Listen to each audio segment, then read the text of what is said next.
Good morning. তোমরা সবাই কেমন আছো? আশা করি সবাই ভালো আছো, সুস্থ আছো। আমরাও খুব ভালো আছি। তা সকাল সকাল ঘুম থেকে উঠে আজকে প্রথম কাজ হলো বাসি কাজকর্ম সেরে তারপরেই করে দিয়েছি গাছগুলোকে ঘরের গাছগুলোকে। তাই গাছগুলো না দেখছি হলুদ হয়ে যাচ্ছে পাতাগুলো। তোমরা যারা ইনডোর প্ল্যান্ট লাগাও তোমরা জানিও তো বর্ষায় কি বেশি গাছ মানে হলুদ হয়ে যায় পাতাগুলো। আমি কিন্তু রোদ দিচ্ছি, জল পাল্টাচ্ছি, তবু যে কেন হয়ে যাচ্ছে বুঝতে পারছি না। আর এই দেখো, সকাল সকাল যেই ভাইটা মাছ দেয় ও চলে এসছে। ও আবার আজকে একটু ইলিশ মাছ নিয়ে এসছে। তা বলছে নাও নাও। তা আজকে একটু মাংস খাবার প্ল্যান ছিল, তা প্ল্যানটা চেঞ্জ করে বললো শুভ্রজিৎ তাহলে মাছটাই নিয়ে নিই। না তাহলে তাই করো, নিয়ে নাও। আর এদিকে গুনগুন আর মিঠি তো আজকে ঘরেই আছে, রবিবার বলে কথা। তা ঘুমাচ্ছে ওরা এখনও। তা ওদেরকে এক্ষুনি ডাকবো, আস্তে আস্তে ডাকবো। তা ওরা উঠুক, তারপরে সব আবার টিফিন শুরু করব। এই দেখো, মাছগুলোকে ধুয়ে নুন হলুদ মাখিয়ে নিয়েছি।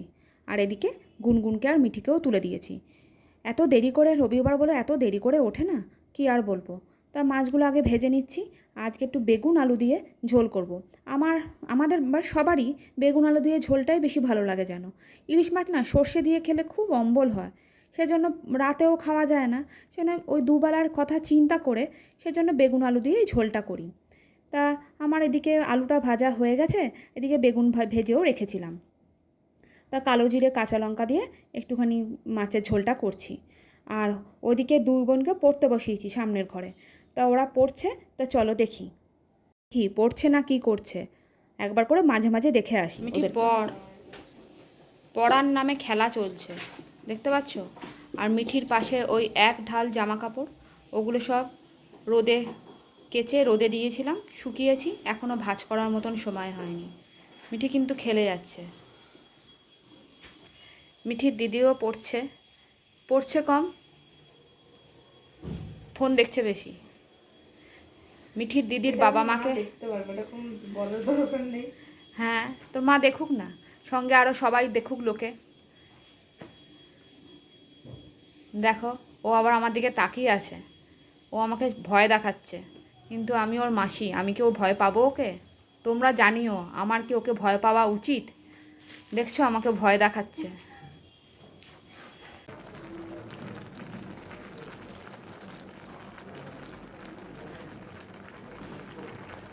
এইদিকে মাছের ঝোল আর ভাতও হয়ে গেছে। একটু মাছের তেল ভাজা তোমরা কে খাও? ইলিশ মাছের তেল তো শুকনো লঙ্কা দিয়ে ভাজা দিয়ে খেতে যেন পুরো ভাতটাই খাওয়া হয়ে যায়। তারপরে ঘরে একটু রেস্ট নিয়ে আবার বেরিয়ে পড়েছিলাম হলো একটুখানি বাজারে। বাজারে কিছু কাজ ছিল, শুভ্রজিৎ আমাদের দিয়ে ও আবার বেরিয়ে যাবে। আর জানো তো, আমরা যে কেকটা কিনেছিলাম, মানে আমার বিশেষ করে কেকটা, তো সেই কেকটা কিন্তু নষ্ট ছিল। তা ওরা কিছুতেই বিশ্বাস করছিল না। তা ওখানে কয়েকটা কেক পড়েছিল। তা শুভ্রজিৎ ওদের সাথে তর্ক না করে ওদেরকে বললো আপনারা একটা খেয়ে দেখুন, আপনারা তাহলে বুঝবেন। তারপরে যে ওরা খেলো, টেস্ট করলো, তারপরে বললো হ্যাঁ এগুলো সব ফেরত দিতে হবে, সত্যিই নষ্ট। তা যাই হোক, মেনে নিয়েছে না ওনারা, কিছু আর বললেন না। তা শুভ্রজিৎ তো বেরিয়ে যাবে, ও বেরিয়েও গেছে। এত বাগুইহাটিতে ভিড় থাকে সন্ধেবেলা, কি আর বলবো। বিশেষ করে রবিবার, রবিবার কি আর সোমবার, আমি তো যেই বারেই যাই সেই বারেই দেখি প্রচণ্ড ভিড়। তা কয়েকটা জিনিস কেনা ছিল, কিনে নিয়ে আবার ঘরে চলে যাব। ওদিকে আবার গুনগুন ঘরে একা আছে। ও বলল আমি আর বেরাবো না, তোরা বেরা, আর আমি একটুখানি ঘরে একটুখানি পড়াশোনা করি। তা কয়েকটা জিনিস কিনেছি, আপনাদের পরের ভিডিওতে দেখাবো কি কি কিনলাম। আর সত্যি কথা বলতে আমার আর যাই হোক আর আর এই কথাটা বলা কিছুতেই গেল না। কি আর বলবো, তোমাদের যদি খারাপ লেগে থাকে তোমরা প্লিজ আমাকে ক্ষমা করে দিও।